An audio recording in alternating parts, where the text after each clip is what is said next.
I'm Patrik Söderlund from the group IC-98.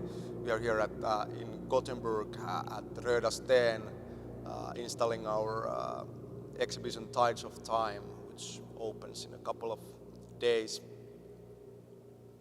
IC-98 consists of me and Visa Suonpää. We founded the group already in 1998 while studying cultural history and art history at the university. So when we started our group and we made our first project, the idea was not to make art at all. The idea was to expand the scope of academic writing.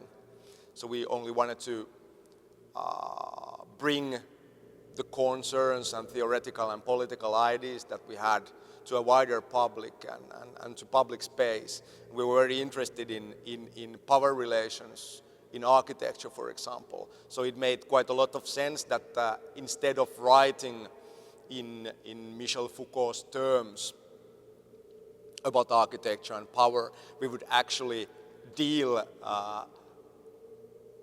with architecture as such, deal with actual buildings which we wanted to comment. And around the time in 1998, the main administration building of Turku University had just been renovated. And it had been quite open place until that. But in the late 90s, the whole level of surveillance and control was taken to new heights, of course, and we wanted to comment on that. So actually the first project not only dealt with a building at the university, we were still studying at the university, doing it also. So we didn't think that this is art, it was just like part of the academic discourse. But because we then we're really happy with the results of the project, we wanted to continue.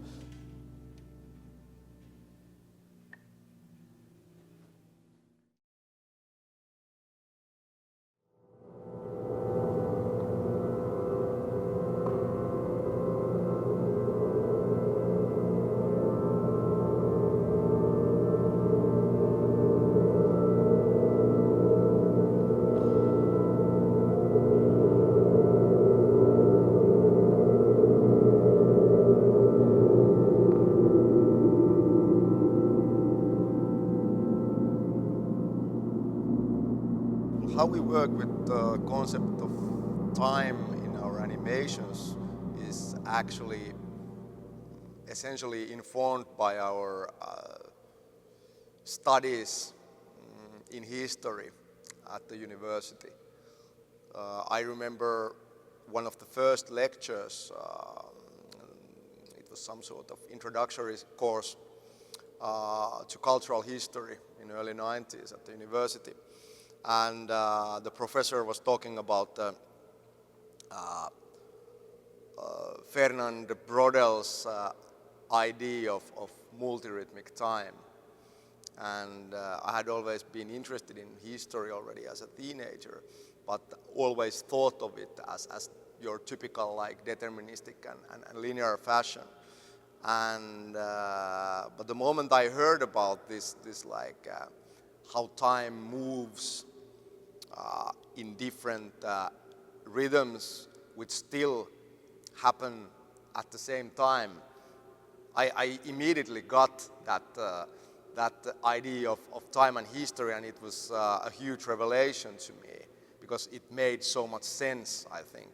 Much more sense than the everyday notion of history that we have in Western culture.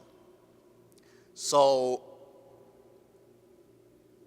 in that sense, we've been using that idea in animations, and what makes animation special as moving image, if we think of that in relation to movies, for example, is that animation allows us to create a scene, a certain image frame, which can incorporate different temporal rhythms and different historical moments in the same moment, in the same, let's say, visual moment, if that makes sense. So we can, let's say, if we think about our work, a view from the other side, it's essentially just a view of one building. It's very static view. They are not like panning camera shots or anything. It's like a picture.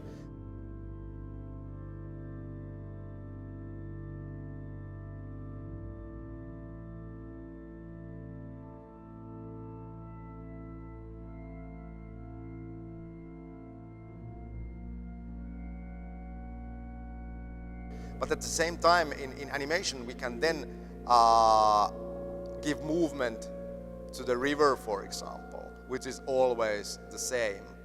Then we can, let's say, add movement of branches in wind and the clouds in the sky, and all these movements are very ephemeral and fleeting moments. But in this same image, we can also tell a story using hours of the day, but not only hours of the day, but also at the same time the seasons following each other, and also then centuries following each other. And it's actually pretty easy, and we think that when you are looking at it, you don't feel any kind of contradiction watching it, because it kind of like feels natural, because there is no like gimmickry involved. It's just like it feels like this is how things happen. So for us, it was always very important to be able to show that time is not one-dimensional. Time is not just a simple arrow. There are currents, there are counter currents. Just like if you think about the river, you have the ripples of the river on the surface. But the deeper you go, you got like whirlpools, counter currents, all kinds of stuff. So that's kind of the essence of time.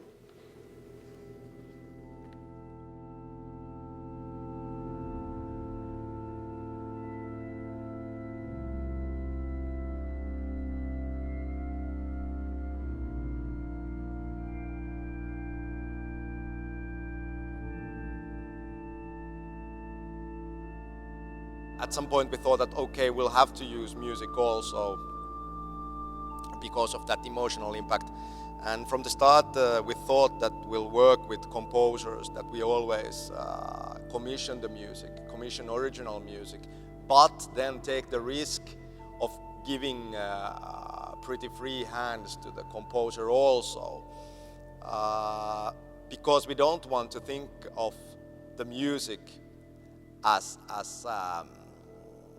a movie soundtrack, in a sense. And it's not the musical accompaniment type of narrative music either, which they used in silent cinema.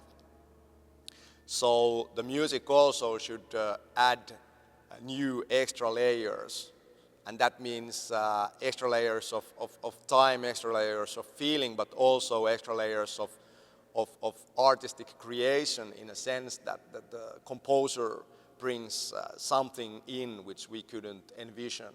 So it's, though I like to have complete control, at the same time I like to take risks and hope to see something which I couldn't foresee.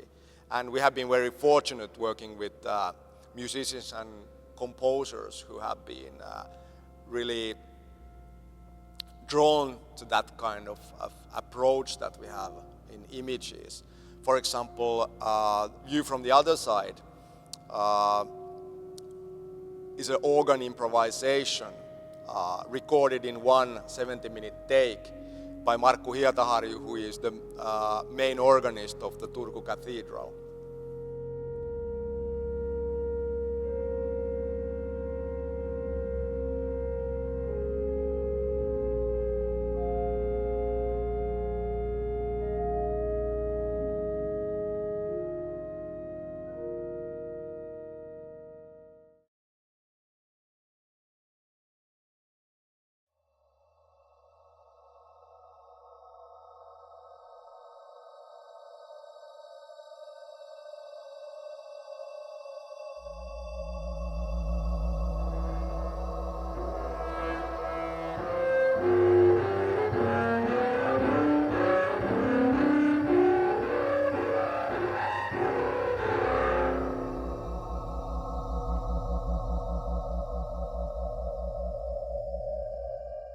Alpenland is essentially part of the 100-year-old tradition of cultural pessimism, in a way, of course.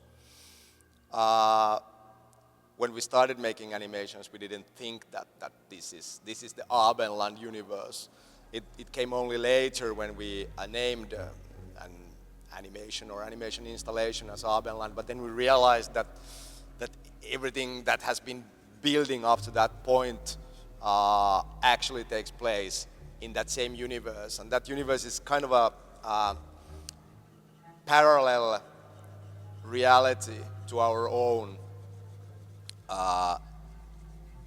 which has many common features, but it's not documentary, of course, but it incorporates elements of fantasy and contrafactual history at the same time.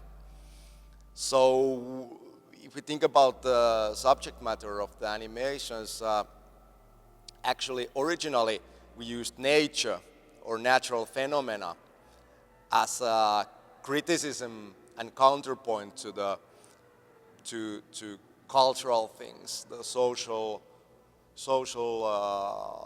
movements or power and architectural relations or modern world as such. So actually, like talking about ruins was not a form of romanticism back then, but criticism of the modern world.